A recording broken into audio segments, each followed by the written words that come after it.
Good evening. Welcome to the Selectmen's meeting for April 22nd. Just want to make an announcement that this meeting is being tape recorded. Could I get a roll call, please? Colin McNabb present. Sulicio present. Chairman's additions or deletions, we have none. First item is approval of meeting minutes, March 18th, 2014, and March 8th, 2014. If there's nothing, then we can do them together, right? Yeah, I read them. They look fine by me. I move that we approve the meeting minutes for March 18th, 2014 and April 8th, 2014. Second. All those in favor? Aye. Aye. Okay, we're going to skip down because most of the items actually are a little lengthy tonight. I'm going to skip down to 3.9. A reminder to folks that April 26th, that's this Saturday, right? Mm-hmm. Yes, okay, is Earth Day, and there will be events on the Common from 10 a.m. to 3 p.m. Anything you wanted to add on that one? It's good family fun. Okay. 3.10, reminder of town election on April 28th. There's also a reminder from me on that, and that is, this has an important question on for the funding of the school, the new North Middlesex High School. Appreciate it if you can all get out to vote on Monday. Very important to do that. 3.11, reminder of annual town meeting. That'll be the following week. That's on May 6th. Town meeting here. Okay? Not here. At 7 in the o'clock. other room. 7 o'clock, right. So please mark your calendars accordingly, and we can keep going. No. You could do 313. We could do 313. Council on Aging Senior Center Director. Announcement of resignation of Chris Klisch and discussion of next steps in recruiting a successor. When is this happening? Yeah, Chris had told me some weeks ago that she was planning to retire, and she has formally notified us as of today that she'll be finishing up August 1st. 32 years she's worked here. Wow. And she tells funny stories about how she used to share space before this building was renovated, and there were a bunch of people at that time that shared the same space, and they would rotate around, and they would kind of each have a box of their desktop stuff, and they would come in and get their box and set up their stapler and whatever else they had, and then at the end of their 2 hours or whatever they worked, they'd load their box back up, put it back where it belongs, and the next person would come in. So she's seen a lot of changes in the 32 years that she's worked here. So we're very grateful to her years of service. The Council on Aging would like to participate in the recruitment of a successor. There are a number of people that have stepped forward and said if there's going to be a screening committee, they would like to be involved. And so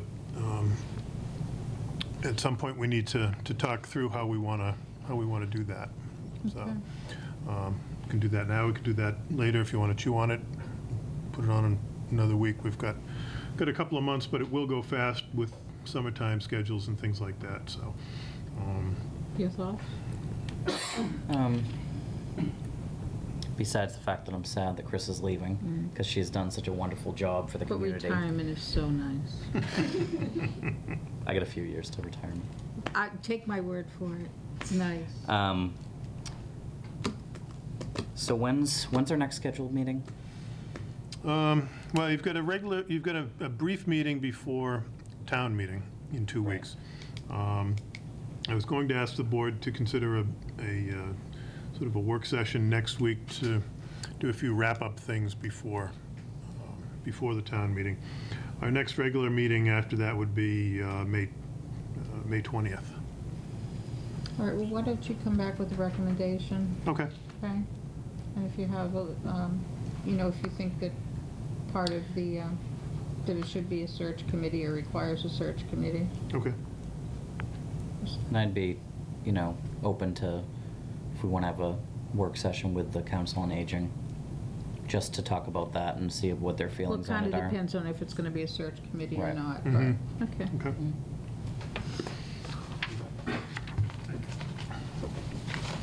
Okay, 7:05, Neshoba Valley Technical High School Committee appointment. Mr. Moderator, may I turn this meeting over to you? Thank you very much, Madam Chairman. There being a quorum present, I'd like to call the committee to appoint Townsend's representative to the Neshoba Valley Technical School District Committee to order. Do you need a roll call? No, I see we are here, and I've already taken note of it. Okay. After we vote, we will take the roll call. We have one matter on the agenda, and that is to consider an appointment of Sheldon Chapman for a term to end March 31st, 2017, to the district board. He has served admirably. His initial term is sort of a godsend to the town that he and Karen continue to do this. And is there anyone in the audience who would like to make any comments tonight about the appointment?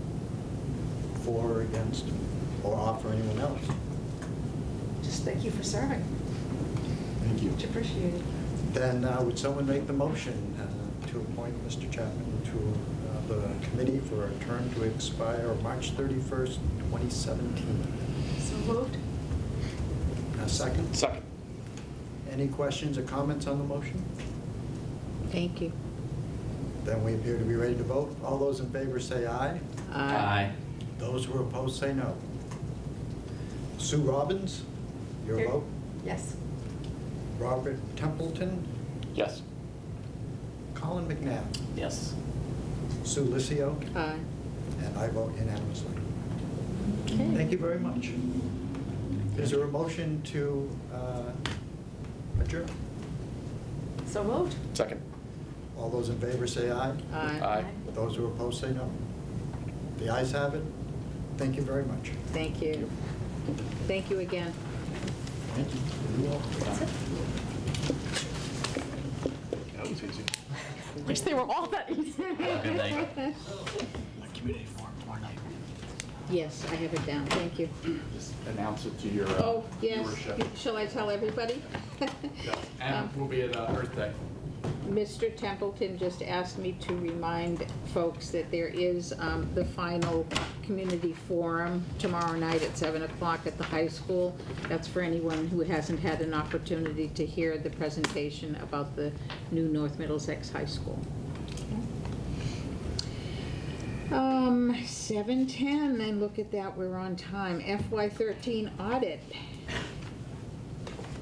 Eric Demas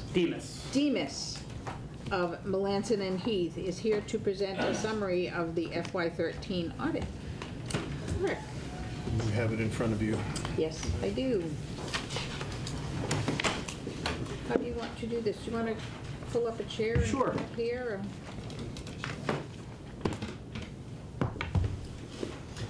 Good evening. My name is Eric Demas. I am the individual with our firm that manages the day-to-day operations of the town's basic financial statement audit. And thank you for the opportunity to present the results of the annual financial statement audits as of June 30th, 2013. There are two documents in front of you. One is titled your annual financial statements, and the smaller of the two documents is titled your management letter. The first document I'll be... Management letters on the top. Okay. It's all stapled together. Oh, Sure. Gotcha. The first document that I'm going to be talking about is the annual financial statements, the larger of the two. However, before I begin, I just wanted to say that this year's audit went well. And what I mean by that is that the town's accounting system was well maintained. We did not propose any significant audit adjustments. There was no disagreement between our firm and management on the application of GAAP, or generally accepted accounting principles. So I'm just going to plan on taking you through a very quick walkthrough and touch upon some of the key highlights. If you have any questions, feel free to stop me at any time.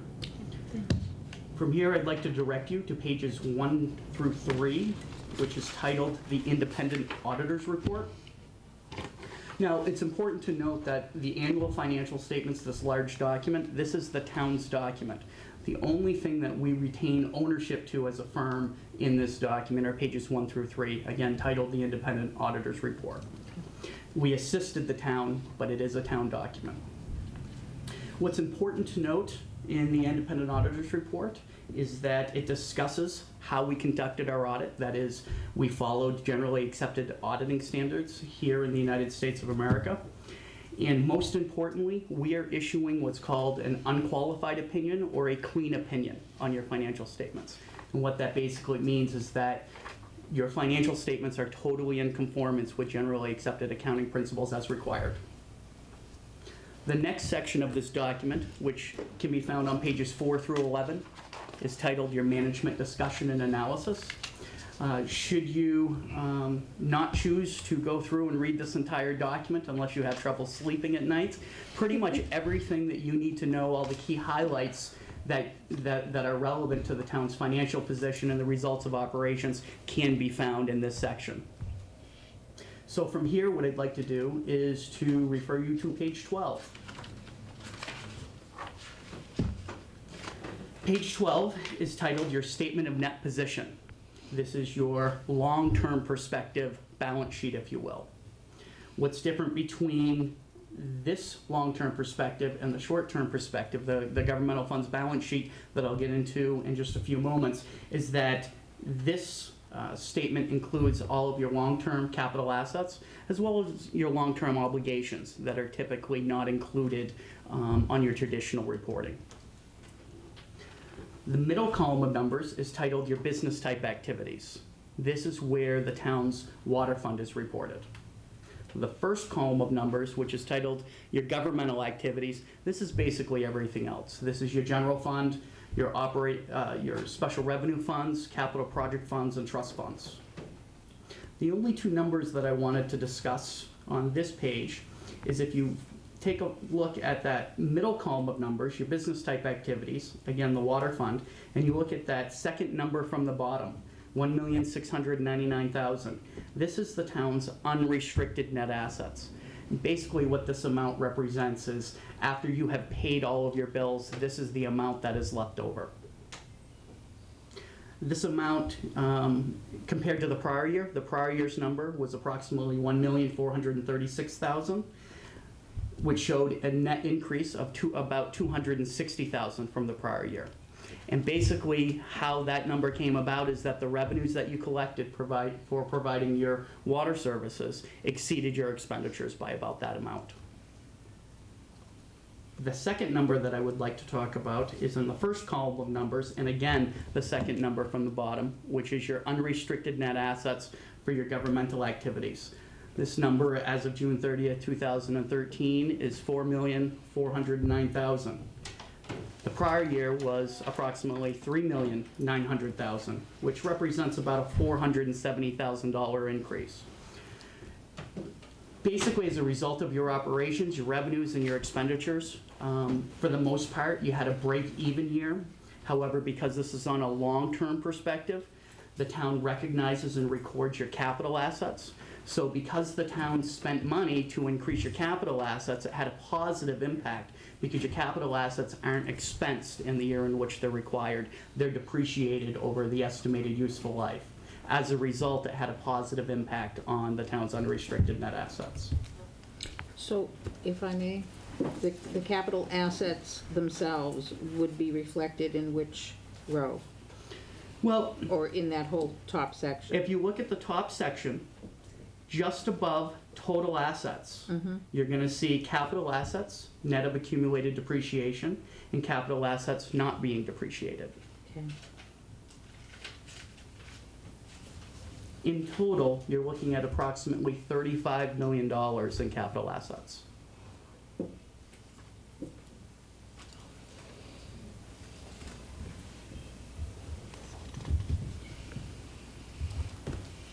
I think maybe the next one would make a little bit, I mean, I understand the assets part, that's, and then you have depreciation. Sure. And all. So it makes it hard because you're dealing with a number that is a little bit, well, it moves. Yes. It moves. But getting back to the numbers that you called our attention to near the bottom, the unrestricted Okay. versus net. Did you work out those percentages? Because I don't have a calculator with me. I just wondered, are those relative, the increases or the differences compared to the total? Do those have any meaning? They do, but when we get to the short-term perspective, which is Gotcha. what I'm moving to, they're far more relevant. Okay. They're less relevant at this level only because Because of it's the such a assets. long-term perspective. Okay, thank you. So from here, I can direct you to page 14, which is titled Your Governmental Funds Balance Sheet. Okay. The first column of numbers is your general fund, the town's main operating fund, which does include, underneath generally accepted accounting principles, the town's stabilization accounts. The second column of numbers is titled Your Non-Major Governmental Funds, which again includes special revenue funds, capital project funds, as well as trust funds. This is your short-term perspective. It's a much more traditional. It's the reporting style that you've seen for years and years and years. The long-term perspective that I just talked about, I still refer to it as new, but it's approximately 8 years old. However, this reporting model, which you're required to report as well, is much more traditional. And actually, this is still the first page that the majority of the readers of the financial statements, such as your rating agencies, are going to go to. And that number the first number that any rating agency or any other reader of your financials is going to go to is in that first column of numbers, the third number from the bottom, which is your unassigned fund balance. In years past, prior to the implementation of some new accounting pronouncements, that was your undesignated fund balance. So there's been some terminology changes over the last couple of years that the town has implemented. That number is $2,116,000, which compared to the prior year of $1,710,000 is up approximately $400,000. Now getting into the percentages, this represents approximately 12.2% of your general fund expenditures. The typical range that communities are in is usually the 5 to 10% range. So with the town being at approximately a 12% range, what that represents is a very healthy or stable position that the town is currently in. Your total fund balance represents approximately 18.3% of your general fund expenditures. And again, there was an increase within this number. So again, it shows that there are not any significant issues as a result of your operations that would indicate something that you would have to be concerned with. And how we got to that number, if I could direct you to page 18, it'll show you how that number roughly increased. And before we get to page 18, the only thing I'd like to offer is that you can find on pages 15 and 17, it's really a reconciliation between the short-term perspective and how you get from the short-term perspective to the long-term perspective.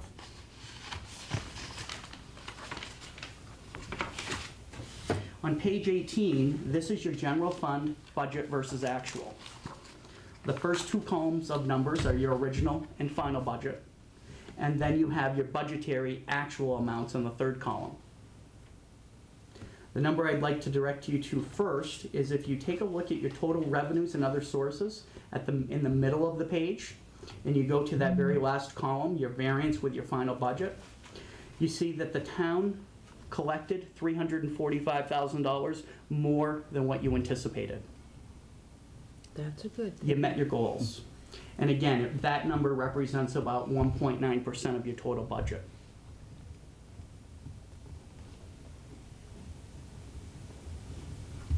The next number I'd like to refer you to is still in the same column, the second number from the bottom. This is your total expenditures as compared to your final budget. So of $313,000. This is what the town returned from unspent or available appropriations. And again, this represents about 1.7% of your total budget, which again represents pretty conservative, stable results of operations, which was consistent with prior years. Now, what's interesting is if you take a look, again, back in the middle of the page, to fund your FY13 budget, the town used approximately $700,000 of free cash. You used existing resources to help fund your current year budget. However, because the town was able to have a positive variance with your revenue of approximately $345,000, and you returned unspent appropriations of over $300,000, a lot of that money that you used was replenished as the result of positive results of operations with your budget. So even though you used the $700,000, you were able to basically put it back, which is the reason why back on the balance sheet, your unrestricted fund balance didn't go down, which, all things being equal, if you collected exactly what you had budgeted and you spent all of your available budget, your general fund balance would have gone down. But you were able to replenish that. Unless there are any other questions, those were the only real highlights that I wanted to address in the financial statements. Again, following the next section of this document talks about the water fund, which we've already addressed. Again, there was approximately a $260,000 net increase in your fund balance as a result of your revenues exceeding your expenditures in the water fund. Following the enterprise funds, or the reporting of the water fund's balance sheet and income statement, what are all the footnotes to the financial statements, all of the required disclosures that generally accepted accounting principles require to be included in this document to receive a clean, unqualified opinion. Eric, could you talk just briefly about OPEB? Your other post-employment benefits. And more specifically, it's listed here, there's an OPEB liability shown, but it's a little different from what most communities in Massachusetts or the rest of the country are facing. It is. And actually, there is no OPEB liability. You have required contributions that are determined by the town's actuary. Every couple of years, the town is required to hire an actuary to take a look at your other post-employment benefits, which is basically for the town of Townsend, medical benefits that are provided to retirees, or the town's portion thereof.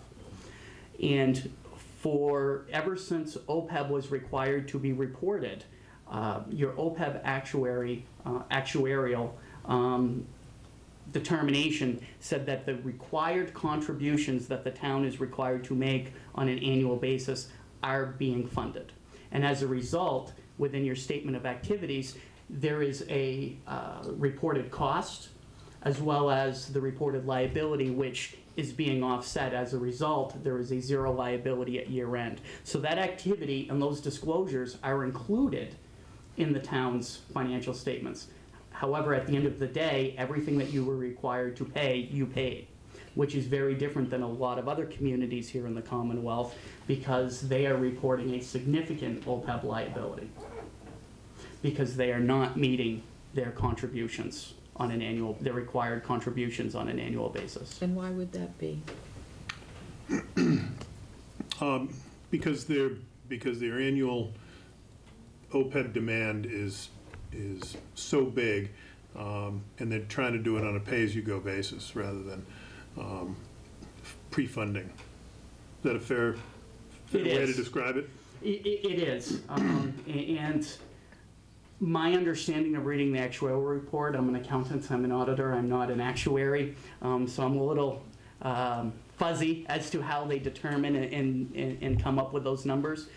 But in addition, the town doesn't have a significant amount of retirees that you're required to make those contributions. So the actual cost to the town is very small, whereas some of the other communities, I have some communities, some large cities in the Boston area, where their required contribution related to OPEB is could be $10 to $20 million a year, whereas in the town, it's a very small number that is managed as the town is making your payments to your health insurance provider. So that's one of I mean, we're one of those towns that are in the Correct. tiny minority in the Correct. There's state that doesn't have to dozen do or a that. dozen and a half of us that don't provide retiree health insurance. So for all the other 340, say, communities in Massachusetts, they have to pay not only the annual OPEB cost for all of the people who've already retired, but they have to start putting aside additional funds for the people that are coming down the road. And projecting that must be not very much fun either. Yeah. You know, because Once you you really project don't it, you see the know. numbers, it's really unfun. Yeah. Which is why the standards require that number to be looked at and estimated every 2 years. Yeah. Because you're right, there can be significant changes in those numbers based on the actual results, the number of retirees, as well as people are living longer. So those liabilities, when they were providing those benefits years back, and you have the expected life or your life expectancy to increase, it's now dragging those numbers out and creating significant liabilities for communities. So the town's in a very fortunate position. Good. Andrea had a question. I'm sorry, Andre, did you have a question? You answered it, thank you. Okay.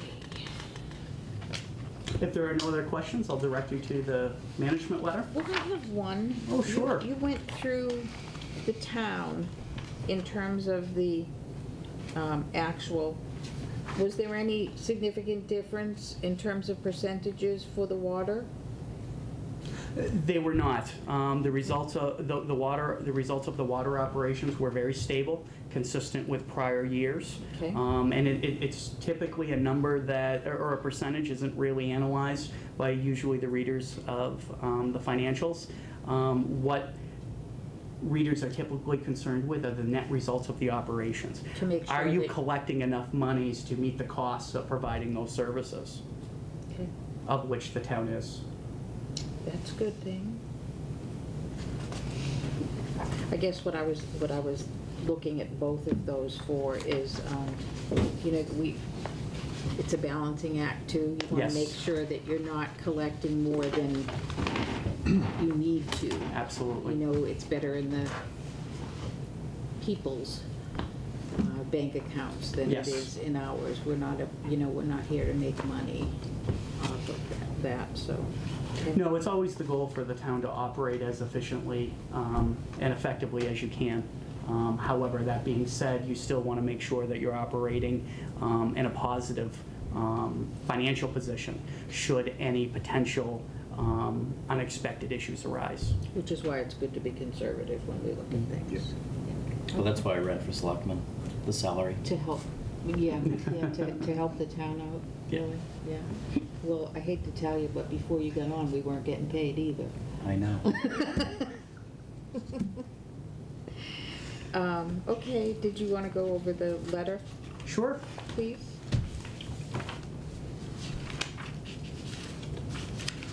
If I could direct you to page 3. The first couple of pages are required language by the audit standards to basically say what we're responsible for and what we're not responsible for as a result of the audit. Starting on page 3 is started off with the prior year recommendations. So these are recommendations that we made in prior years based on prior audits that have not yet been fully implemented by the town. Okay. The first issue, issue number 1, is improve the cash reconciliation process. This has been identified as a material weakness because without addressing this issue, it could have a significant impact on the town's financial statements. Issues that we have identified in the past that we felt were worthy for the town to address, where there were a number of old reconciling items that were included in the treasurer's reconciliation that had gone back a number of years. Another recommendation, an area of improvement, were when the town actually processes both payroll and vendor warrants. What needs to happen is the town would typically have money sitting in a depository account, and then when the checks were written, transfers would have to be made from the depository account to the town's vendor and payroll checking accounts. And those amounts that were transferred from the bank weren't always consistent with the town warrants. So if a town warrant was $100,000 for a particular processing, maybe $80,000 was transferred, or maybe $110,000. And then the following month, they would try to correct it. And what we are recommending is that if a warrant is for $100,000, transfer $100,000 to make all of your bank activity transparent and consistent with the town's accounting records. And who implements that? The treasurer? Yes, Or the treasurer and the accountant together? it's primarily the treasurer that would. So the that does treasurer is the one that makes the funds available? Manages the Yes. funds. the Okay, money. so you look at the total on the warrant and you say it's $100,000, we'll make $100,000 available? Yes. Okay. And in addition, we had identified bank activity that were recorded in the treasurer's records, which hadn't always been consistently reported to the town accountant on a regular basis. And as a result, when the treasurer, who is responsible for reconciling the bank statements and the treasurer's cash book, when those amounts are compared and tried to be reconciled to the town's accounting system or the general ledger, it made it for a very difficult process because the activity wasn't consistent between the two. So that's like kind of balancing your checkbook? Absolutely. Okay. So although primarily this is an issue in the treasurer's office, you need the treasurer to go through and reconcile the cash book and the bank activity so that he or she can then reconcile with the town accountant to make sure that the two are in agreement and all of the activity that had transpired in the bank accounts are properly recorded and accounted for in the town's accounting records. Okay, so where are we at with that? Because you said some of this stuff had been partially implemented. Mhm. Where are we with this? Well, we've made a lot of progress over the last year or so. Eric and I spoke a couple of weeks ago when he was in town working on doing the field work for this, and excuse me, I don't want to put words in your mouth, but I think you said that you were pleased with the progress that was being made. We weren't quite there, but we're making good progress in resolving this multi-layer issue that was in existence 2 years ago. It's a very fair assessment. When we conducted the fiscal 11 audit, we had identified all of these issues. When we conducted the fiscal 12 audit, there wasn't time for the town to make a lot of these improvements because there was such an issue with the cash reconciliation piece that it delayed the time in which we were able to actually begin the audit. Auditing standards require us to not start the audit until cash is actually reconciled because it is such a key component of the town's accounting system. So as a result, from fiscal 11 to fiscal 12, we didn't identify or the town wasn't able to make any improvements in this area. However, when we came back and we audited the fiscal 13 audit, the town had made a number of improvements. There were a number of old reconciling items that had started to be cleaned up, and the town spent a considerable amount of time trying to identify activity in the bank statement and ensuring that it was properly accounted for and reported to the town accountant in the general ledger. So there was improvement where we hadn't seen that in the prior year. However, there is still work to be done. And working with Andy, as well as the other department heads, there's a plan in place. And if the town just stays on the current plan and executes it as intended, you're going to get there. So there has been improvement. We can move on to comment number 2, improve controls over the water activity. In the prior year, and consistent with this year, we had recommended that individuals involved with abatements and posting to customer accounts be restricted from the handling of collections. Now, we did not identify any real errors or irregularities or things to be concerned with. Everything we tested was able to be adequately supported with sufficient documentation. However, what we have here is a segregation of duties issues. And what that is where you have one individual or one department that is responsible for all functions of a transaction cycle. That is from billing, from doing the readings doing the billings, and then actually making adjustments on the accounts and then collecting, you have a situation where it puts you at risk, because where one individual or one department is responsible for all of those portions of the transaction, errors and irregularities can occur and not go undetected.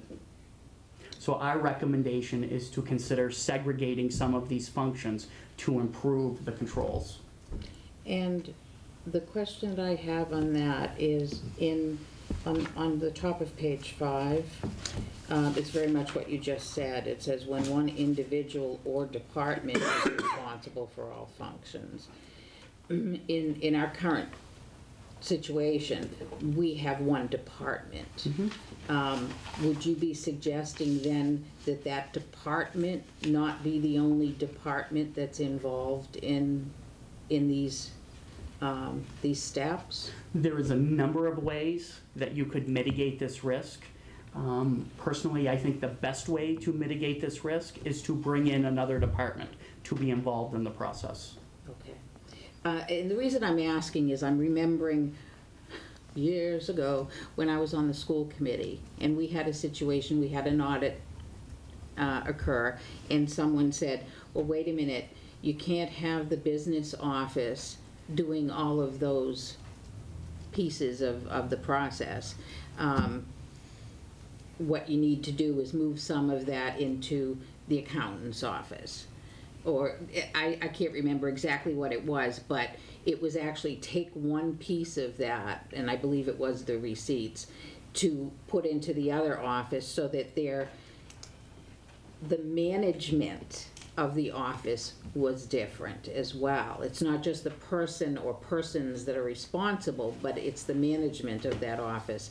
Because if we left it the way that it is, then you would still have the same management in charge of all of those functions. And from what I'm hearing, that isn't the ideal. Precisely. Okay.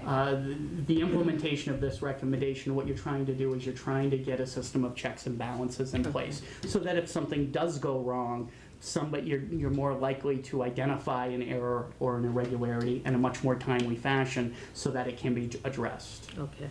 And that's why a while ago we talked about potentially having a lockbox and letting the collector's office.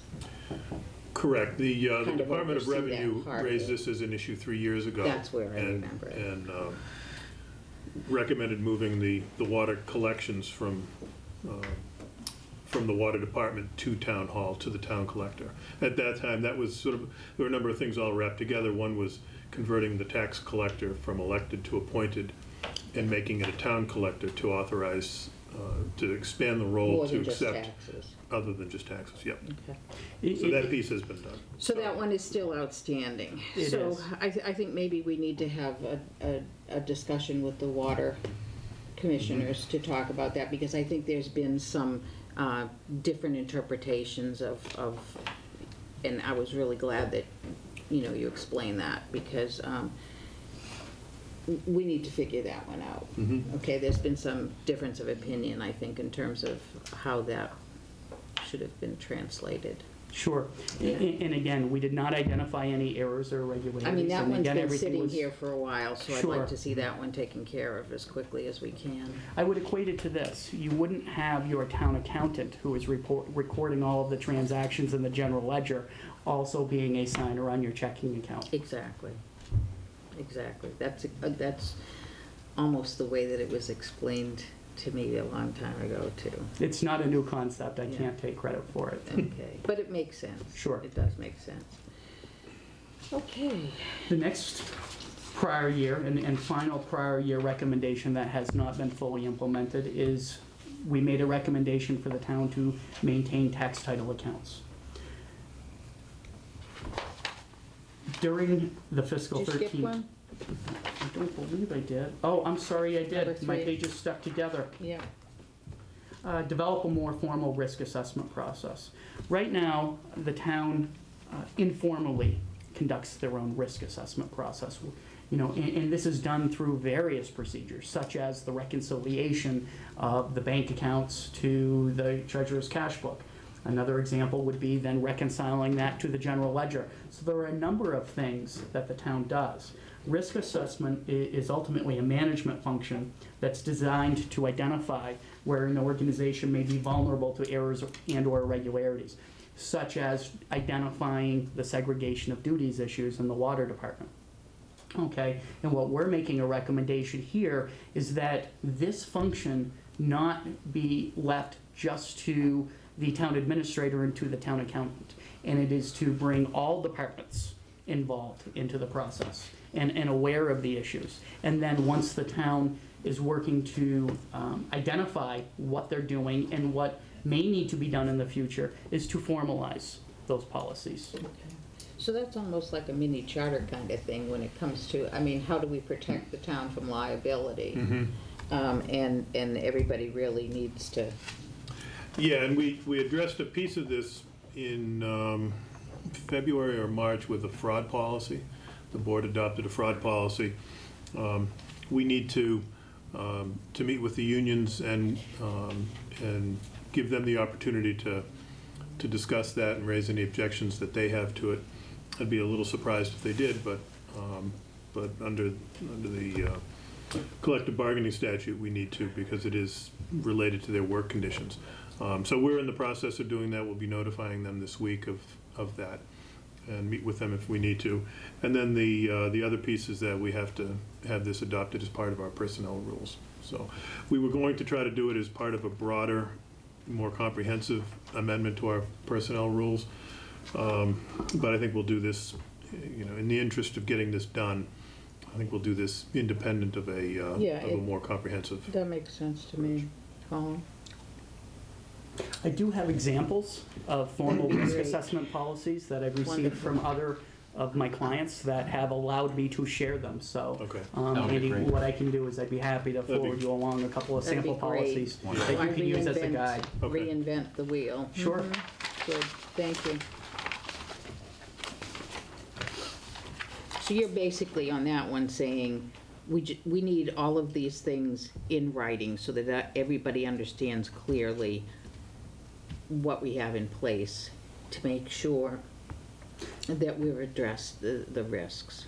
Yes, Okay. and that all employees, from your frontline employees to department heads and senior management are required and have an obligation as part of this process. They have a responsibility that if they see something that should be addressed, where something could go wrong, or an error in irregularity could occur, that they have a responsibility to the town. To bring it forward. To bring it forward. Okay, great. Comment number 4, maintain tax title accounts. As part of the 13 audits, the treasurer provided us a detailed list of the tax title accounts as of June 30th. However, we noted that the list that provided the detail was approximately $51,000 less than the amount that was recorded in the general ledger, the town accountant's accounting system. And the reason for this is that there was activity and payments that were made on these tax title accounts that were properly deposited into town bank accounts. However, because that activity wasn't reported in a timely fashion, you had detailed amounts that were due to the town that were far different than what was recorded in your accounting system. And this is one of the examples that relates back to comment number 1 as to why the cash for the treasurer wasn't reconciled with the general ledger. Because if everything isn't done on time, things aren't going to work. Precisely. If the town receives payments in June and they're not reported to the town accountant until August or September, you're going to have a variance between the two. You're going to have an unaccounted for variance. So your accounting system is not going to be complete and accurate. Okay. So that sounds like it does fall into number 1 again. It does. Okay.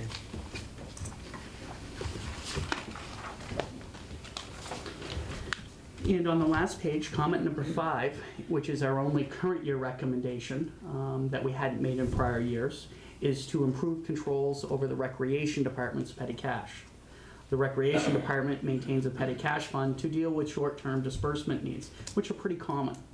And we also noted that when the petty cash fund had been depleted at a given time, and the petty cash hadn't been replenished through the warrant process, that the Recreation Department was using current receipts to make purchases.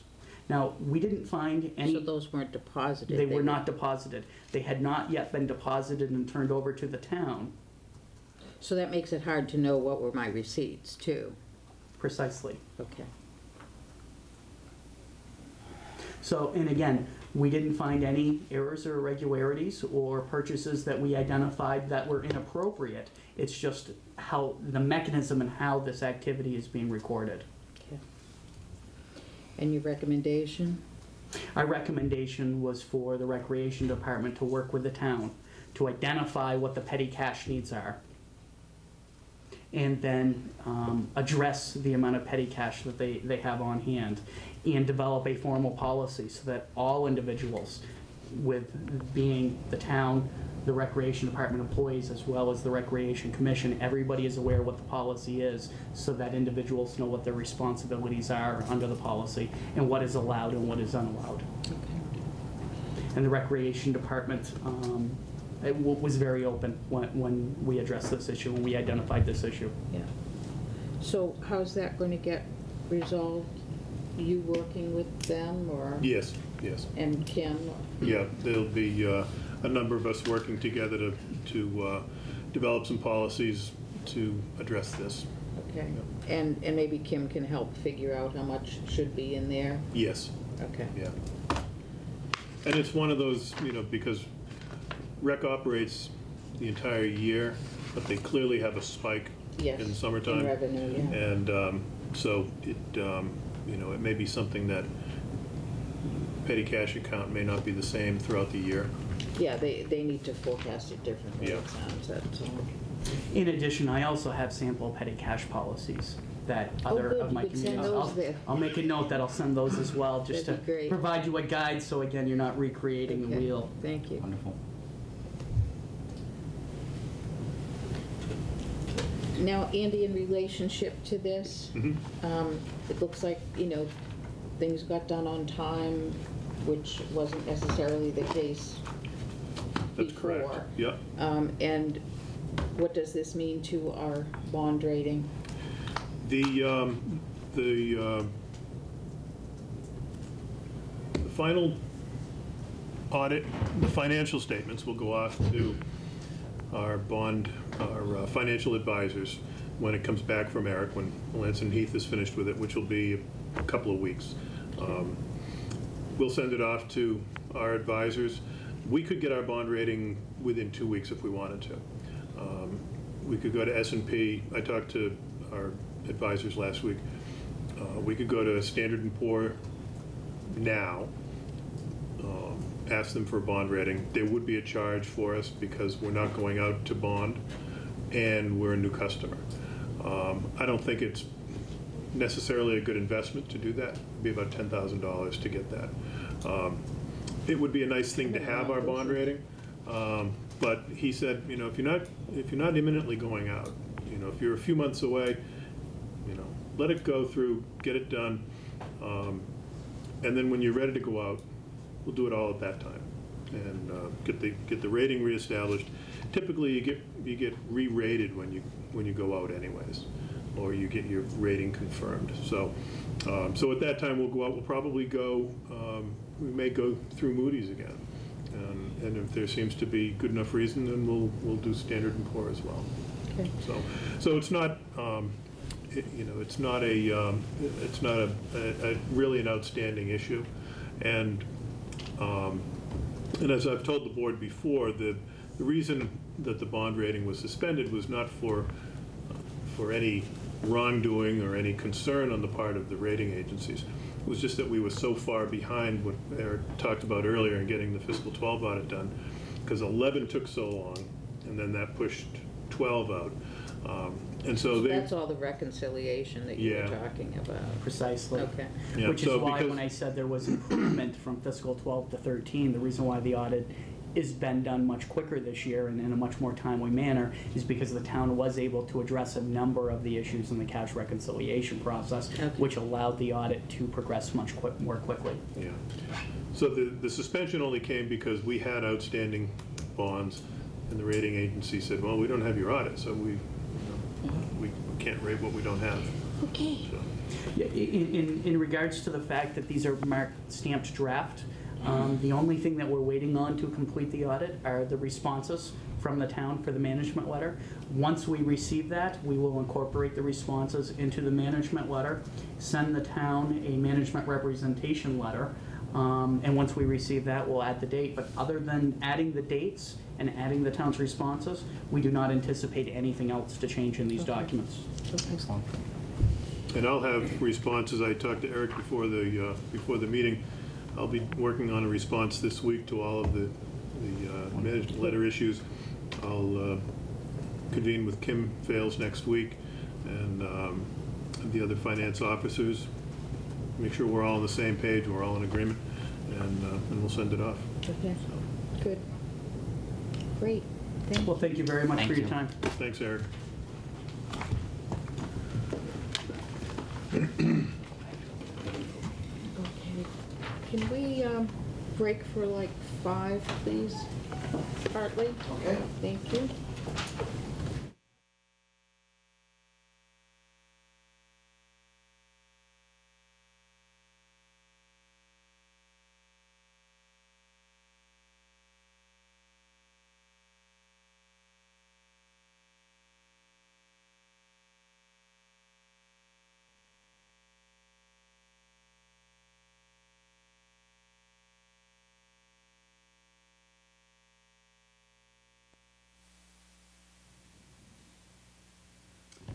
Okay, welcome back.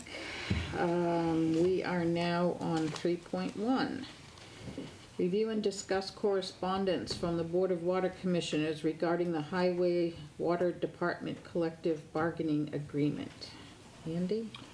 We received a letter last week from the Board of Water Commissioners contesting the authority of the Board of Selectmen to enter into a collective bargaining agreement, a union contract. Three of the workers in the Water Department last year petitioned to join the Highway Department union. That petition was approved during the course of the negotiation of the new agreement with the highway union. So that union was expanded to include those 3 employees, the 2 water technicians and the office administrator. The Board of Water Commissioners apparently doesn't believe the Board of Selectmen has the authority to do that. It's clear in the statute that the Board of Selectmen does.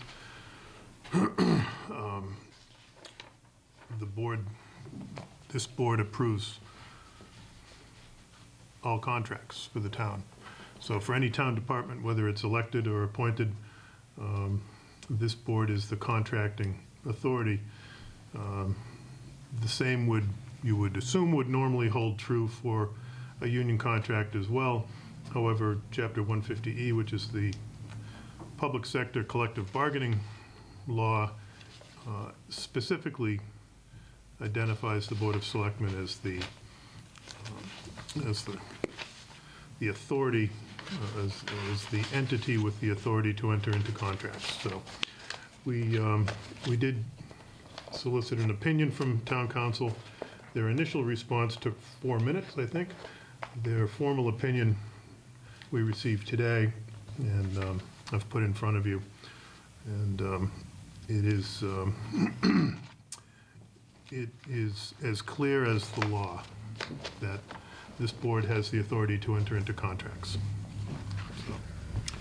So, the Board of Water Commissioners was invited to tonight's meeting, and I didn't expect any of them here. I see that one member is is here, as well as most of the employees, so.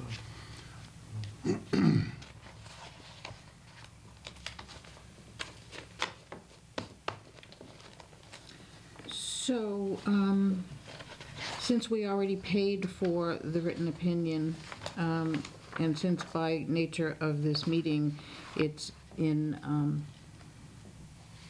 minutes, would you be so kind as to forward a copy of this to all of the members of the Water Commission, please?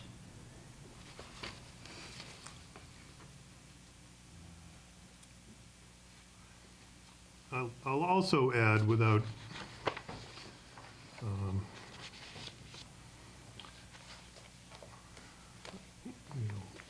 without alarming, well, maybe it's alarming to people. This letter from the Water Commissioners was sent, not to the board, but it was sent to the union that represents the employees, the American Federation of State, County, and Municipal Employees, also known as AFSCME. Which the Water Commission didn't really have the right to address them at that point. Correct. This, not surprisingly, we figured AFSCME would receive it and laugh at it and toss it. This has been received by them with some consternation. There've been a number of issues between the the Water Commissioners individually interfering with the operation of the department and with individual employees, and AFSCME is aware of that, and as the representative for those employees is not, as you might expect, very pleased with that. This letter from the Water Commissioners has made them less pleased, so.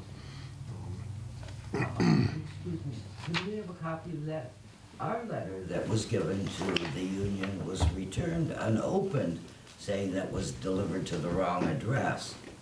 So I'm interested that you got a response from them when we sent the whole thing to the same address. I found that very interesting. We've had no response from them whatsoever. And the problem is not that we doubted you had the ability to enter into a contract. We thought you did, and have no disagreement with that, as we had no disagreement with the benefits they were allowed. What we were angry with or misunderstanding is that why some responsibilities and the ability to spend water takers' monies was assigned to the Board of Selectmen instead of the Water Commissioner. That was the problem we had with the contract. Well, let's think about it this way. The employee compensation plan is administered by this board as well. But the union doesn't come under that. The unions come under the auspices of this board. The negotiations with all of the people we are contracted with come under the auspices of this board. And the employee compensation plan comes under the auspices of this board. In that case, And- why do some of the responsibilities in the contract go to the employer and others to the Board of Selectmen? Board of Selectmen is the employer. No, we are the employer. You don't pay my people. Your people aren't, the people aren't paid from tax dollars. They're paid from, It Good doesn't, catch, they're not your people. oh, they're not. Oh, that's interesting. They are employees of the town, they're not property of anyone. Oh, no, I didn't mean it that No. way. For crying out loud, Andy. Well, there, I do have to take issue with what you said, Andrea, that you didn't contest the authority of the Board of Selectmen to enter into the agreement. it The letter certainly says, sounded like "We, the that. Board of Commissioners, are formally contesting the legality and authority granted to the Board of Selectmen in the above referenced agreement." Right. How much That clearer could says that you- be? That you Well- contest the authority of the Board of Selectmen. Yes, to lay off the employees, to call them back, to designate what if their needs aren't covered under protective clothing, you have the right to tell them what protective clothing to buy with our funds? That's what we're protesting. That's not what the letter says, and nobody's being laid off. No, but if we had to have a layoff, we do not feel that it is your responsibility to lay them off, but our responsibility to lay them off. Under a collective bargaining agreement, it rests with the agreement. It's prescribed by the agreement. Yeah, exactly. That's why we wanted to be able to do that, instead of having you to do But that. the Board of Water Commissioners, under law, doesn't have the authority to enter into contracts. We have to So have your approval to do it, yes. You're not No. you're not authorized to enter into contracts. It would be no different if we had, in many communities, there are general employee unions that could cover DPW, small case, DPW workers, could cover librarians, library staff, staff in town hall, any number of places. They could be people from various departments, all covered by the same union. Some who report to elected boards, some who report to appointed boards, some who are Some that report to 3 different libraries within a community. it would be ridiculous and chaotic to try to segregate those and say that each of those entities can negotiate their own contracts. Part of the reason that we have, and this came up a couple of years ago with the water department, with the classification plan, was that the water department was issuing pay raises and benefits to employees that nobody else got. And that clearly is not allowed under the charter, clearly not allowed under the personnel rules, and was creating an issue, an equity issue here. That was one of the things that we were trying to resolve, and that we did resolve with the compensation plan. I mean, the other thing is, when you're negotiating contracts for several different unions and several different people too, even individual contracts, you are also going to be considering, well, what am I giving to this group? Okay? When somebody comes to you and says, we want X, Y, and Z, well, are the other ones getting X, Y, and Z? Why would we do it in one? How could you possibly negotiate a single contract without understanding the whys and the wherefores of where the other contracts were negotiated and why you arrived at those decisions? I don't understand your point. My point is that this board, according to the law, according to a legal opinion that we got so that we could settle this, that cost us money to get, okay, is that this board is responsible.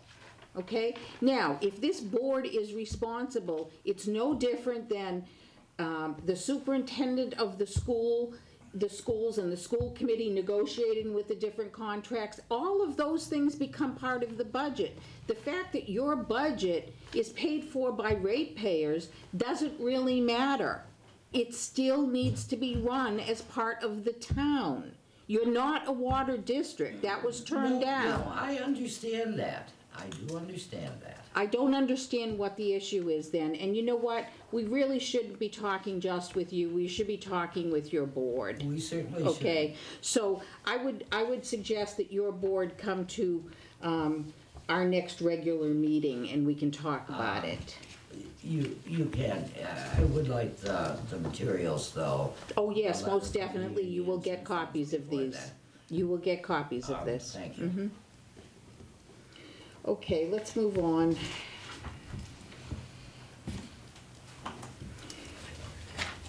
Review correspondence from the Fire Department Building Committee regarding the committee's decision to proceed with a design-build approach.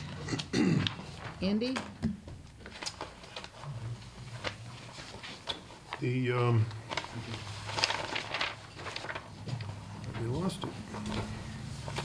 I might have it. We received a letter last week from the Fire Station Building Committee. They had met recently, and they've decided to pursue what's referred to as a design-build approach for the fire station project. Design-build is a somewhat unusual approach to construction procurement in Massachusetts, not widely used. The typical approach to designing or procuring a building, constructing a building, when we're talking construction, the typical approach is what's called design bid build. That's what the high school is being done as, where the school committee goes out, or actually the building committee goes out, hires an owner's project manager, an OPM. The OPM helps the committee hire a design firm. The design firm with the committee goes through that design phase and all of the iterations of the design, coming up with a final product that is then brought forward. If the project is approved next week, it will go into the final design phase and the preparation of bid documents. The project later this year would be put out to bid. That's the first two phases: the design stage, the bid stage, and then after the project goes out to bid, you build it. You hire a general contractor, you hire subcontractors to do the specialty work, electrical and plumbing and HVAC and things like that. That's the typical approach to procuring a building in Massachusetts. Design build is a different process where you cut out a couple of steps and you hire essentially a design team to do the project. So there would be a building committee, there would be an owner's project manager, an OPM. That OPM and the committee would put together a scope of services, which would probably be the feasibility study that was done a few months ago, prior to in the lead up to the to the fall town meeting. They would hand that feasibility study out to anybody that was interested, and those design or those teams would bid on the project. And those teams would be made up of architects, civil engineers, specialty engineers, mechanical engineers for HVAC and things like that, contractors, subcontractors, so that you're hiring the whole team to take the project essentially from almost from inception to handover. There are some benefits to it in that you've got the contractor, the general contractor, working with the design team. A lot of times, and this is not a knock on designers, they design something that on paper works. Contractors will look at it when they get the bid packages and they go, that doesn't work, or that, that's estimated at $1 million. I've built that before, it's going to be $3.5 million, whatever it happens to be. So it allows for a back and forth, sort of a Socratic approach to a design and construction project. It is often it results in a less expensive product in the end. Does it take more time? Not necessarily, no. In fact, it can be quicker. But I wouldn't view it as shaving a significant amount of time off the timeline. The project that I usually talk about, I haven't been involved in many design build projects. The one that I'm most familiar with is a public works project, which was the widening of Route 3 from Burlington to Nashua, New Hampshire. That project I was working in a town that was affected by that project. The Mass Department of Transportation went out to bid. They decided to do a design-build approach to that. They hired, they had several teams that bid on the project. The teams were made up of civil engineers and all sorts of design professionals, construction professionals, finance people, because there was a maintenance, a long-term maintenance component to that project as well. The project came in significantly under budget, and I think it was generally on schedule. So it was a successful project. I haven't been involved in a building construction project that's used design build. I think it is. I think it makes sense to go that route. I think if the committee has a number of people in the construction industry, they know it better than I do, probably better than anybody in town hall. And I think that it's a good opportunity to take advantage of that expertise that's on the committee. So just to be clear, because when I first saw this, it was confusing. Mm-hmm. Especially because I'm on the building committee for the high school, so, Right. you know, understanding the differences. Let's assume that 3 groups got together, 3 groups looked at that Mm-hmm. and said, I want to bid on that. Each group would bid on the total package. I'm That's correct. doing soup to nuts on this. Okay. And they would choose the lowest bidder. It would depend on how you structured it. It's often done through a request for proposal rather than a bid process, because you want to make sure that that you're getting the quality that you want. So if you do a request for proposal, you don't necessarily have to take the lowest cost bid, but you may be paying a little bit more for additional expertise or experience that you deem to be. Opinion that we received that all the capital Right, items and have to be, not that we might disagree, we haven't looked at it. You know, we do 1 year at a time as what our bylaw states. You know, here we are a couple weeks before town meeting and everything's changing again, so it's, you know, it's not easy to keep up with that.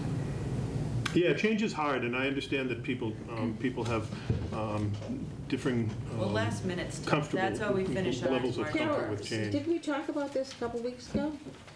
We actually talked about it at one of the selectmen's meetings, that he was Yeah. gonna talk to Kim Fales about possibly borrowing, and I'm the one that said, if we wanna borrow, why don't you find out what you wanna do and come back to capital plan, we'll do a strategic plan for the future, for future things. We haven't met with any of the departments to discuss it.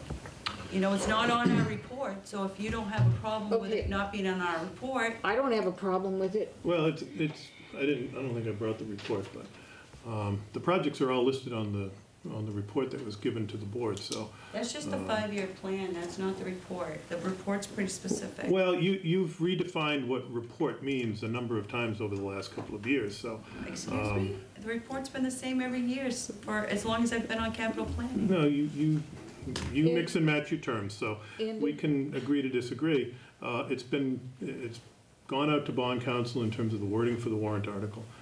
Town council has reviewed it. If some Okay. members of the committee want to stand up and oppose it on principle or something like that, we have lots of principled discussions around here, so that's always an opportunity. I would just explain, I mean, it depends, we would talk about it Thursday, see what the rest of the committee members. It's kind of hard when you're getting information last minute, so. Well, the reason that I said that before was it's not really last minute. You knew it was coming. We talked about it, and I remember seeing numbers very similar to this at that meeting, and you and Lorna were We had a very there. brief discussion about going out for a borrowing. There was no detail. Andy was gonna look into it further and get back to the selectmen. This is the first time we've discussed it. The immediate things on the plan, I didn't realize it was for everything. No, me neither. It was a very brief conversation. Well, again, if you'd like to amend the article on the floor, you can cut out projects that, you think are not worthy.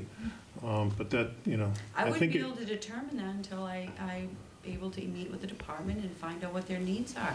And we're given a budget. But Andy just said he met with them. He That's talked to capital them. plannings. We have all the Okay. worksheets. All right, I don't want to go down that rat hole again. I think So, that's a good idea. I mean, please share it with your committee and see what they have to say, but at this point, I think we're going to go forward with putting this on town meeting floor, if my colleague is in agreement. I agree. Okay. Next. 3.8, continue review of May 6th annual town meeting warrant. Vote positions on articles and vote to sign the warrant. Okay, the only one change to the warrant, and I can't remember if it was just before the last meeting or just after the last meeting, but It the was just after. Recreation Commission has asked to take their article, their Off. funding request off the, Now, do you take it off or do you take no action? well, I took it off in this case. We could leave it on and do it as a take no action. We have a number of items that we know will not, there'll be no action on. We did have a request from one finance committee member that thought it would be better to take all of those no action items off. I don't have a strong opinion. Like I said last week, when I put this warrant together, I just reached back to last year's and I bring it forward. And so having it on there is kind of like having it in the tickler file. So if the board would like, we can knock those articles off and knock it down to 27 As long as or that's 28. appropriate for us to do, that's fine with me. Yeah, it's your choice. It's your warrant. I'd prefer to take them off, Okay, let me just go. if it's permissible. Yeah, Yep. because, yeah, as long as, you know. I mean, annual there tends isn't to be any a- kind of time limit on when you can make changes? Up until the time that you sign the warrant and we post it, And when do we need to do that by? we'll get it posted this week. So Okay, we need to sign it tonight so that we can get it. We only need to post it a week in advance of town meeting. okay, So, but we'll get it done this week. okay, so, So- as far as that's concerned then, So going quickly through, I oh, won't go through all of them. I'll save okay. you that. I'm gonna just listen, I'm not even gonna try to find it again. You got a piece of it right there. I'd have a piece, yes. Article 11 is transferring from free cash fine money that was collected by the fire department. That can come off because there was no fine money collected in fiscal 13.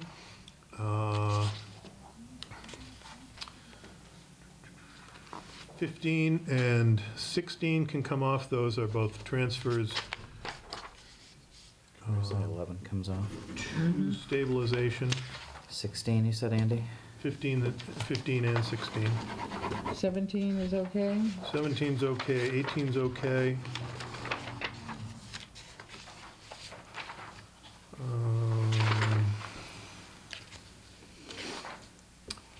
Those are it, those three. Okay, And then we'll renumber the so are you remainder. gonna do this up so we can sign it tonight? Yeah, what I have is I have a standalone signature. Actually, I should do it because the numbering Yeah, might change well, yes, it will, before, so if we can do that before you leave. yes. So do you need a motion for that? Motion to sign the warrant? I move that Out of we s- session? Yes. we sign the May 6th annual town meeting warrant out of session. Second. All those in favor? Aye. Aye. So one- with those changes. Yep, I'll do that right after we're done while you're signing warrants. With respect to the funding for certain of these articles, and the numbering will change now, but we had talked last week about free cash, and I mentioned that there was a stale number in there that threw off the total. We've moved some things around in order to still accomplish what we're trying to do. We took a couple of things off, but we're still going to go forward, proposing to spend $281,000. Sorry. It'd be a heck of a lot easier this way, wouldn't it? You know what? was kind of thinking that, but.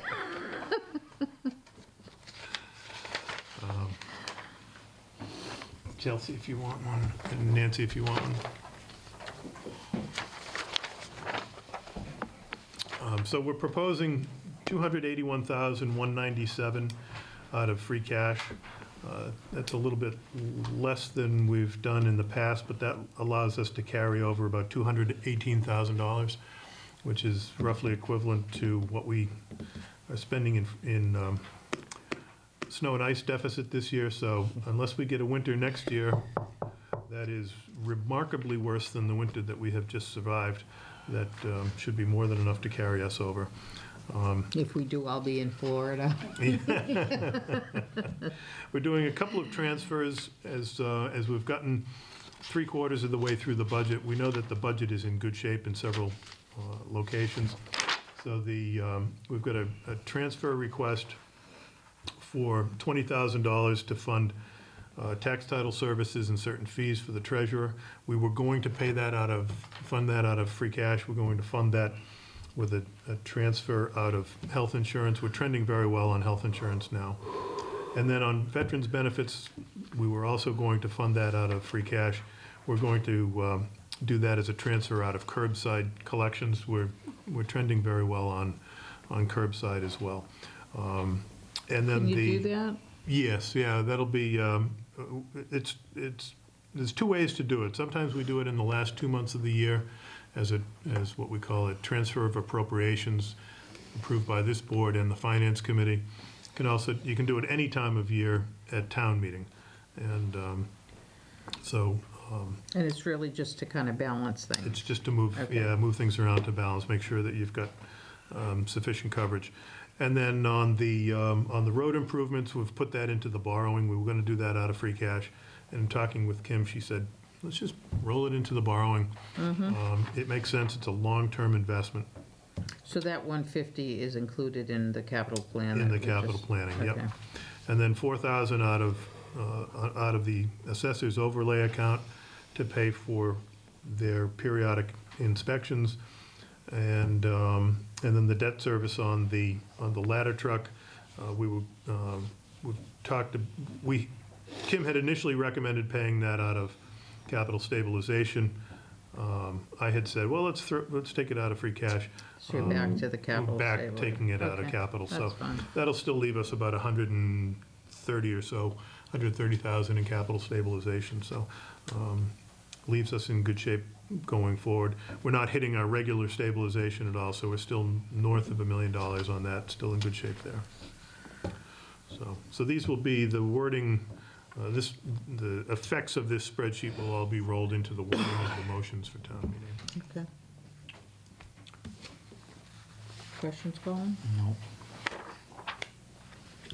Okay. We did 3/9, 3/10, 3/11. Again, I'd remind you that next Monday is elections. Get out the vote. 3.12, review and discuss draft intermunicipal agreement for shared town treasurer services with Ashby. We talked about this briefly last We week. did, and actually, we can skip right over this because we're still waiting for a final response from Ashby on this item. Okay, so we'll skip over that one. Yep. 3.13, we talked about. We have no appointments, work session, Board of Selectmen updates, reports, Colin? I don't have anything. Okay, I have one thing that I'd like to go on to one of our next agendas. Okay, maybe just after town meeting. And that is to talk about the Hart Library. Came up at candidates night. It comes up almost every time I see some folks in town. And I think, it's time to fish or cut bait, as they say, and I think we've got to look at just plain putting that up for sale. So I don't know if that's something that, I know you need to put it, that the voters need to okay that kind of a thing, but I don't know if you can do it for a special town meeting, or if we have to wait until next year. You could do it as a special item Okay. in the fall. So let's start thinking about what we would have to do in order to accomplish that, and get permission from the town in the fall, so that we can start moving forward with that, because it's not doing anybody any good to just be sitting there. And we certainly don't have the money to repair it, nor do I think it's necessarily a good idea to maintain ownership, yet expect somebody else to put a lot of money into it. You know, it's like, oh, well, I think, sure, I'll take that house and renovate it, but I'm not gonna have any equity in it. So that doesn't make sense from a, you know, from an investment perspective, so. If you could add that, please, Okay, I'll add that to the and we can talk May about it. 20th. Yep. And that's the only thing I had. Town administrator updates, reports. Just two quick things. Last Thursday, we had a group of students, about a dozen students from Cushing Academy came in. They were mostly sophomores and juniors, I think. They've come in every year around this time. Cushing Academy closes for one day, and all of the students do community service projects.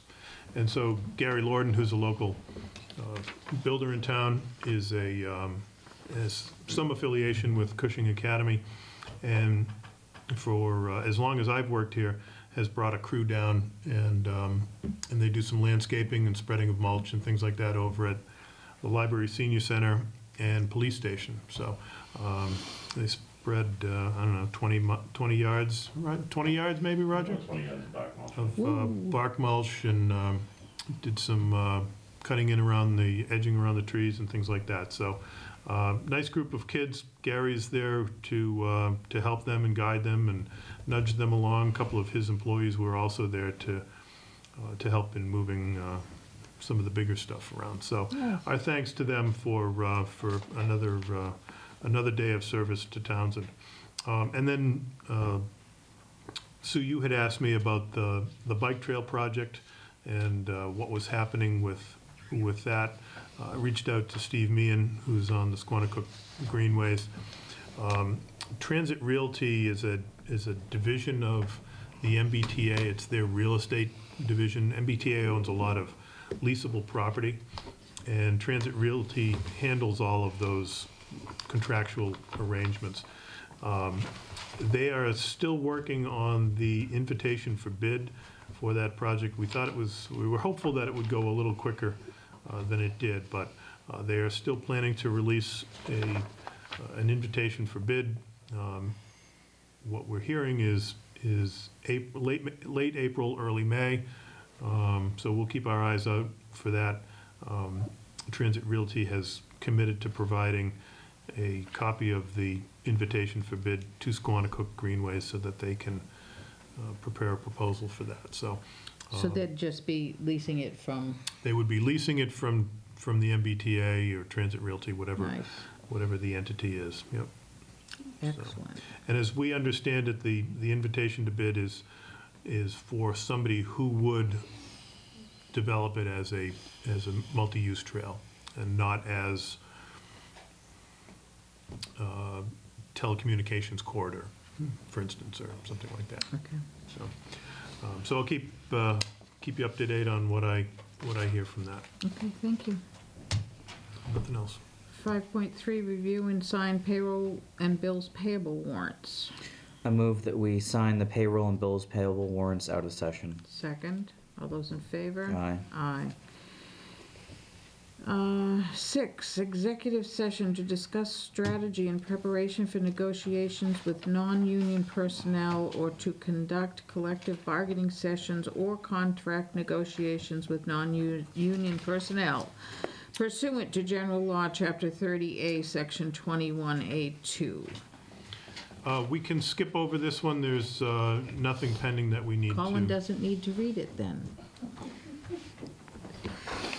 Okay, But you did. We're skipping over that. Okay. I move to adjourn at 9:24. Second, all those in favor? Aye. Aye. Good night, folks. Thank you, good night.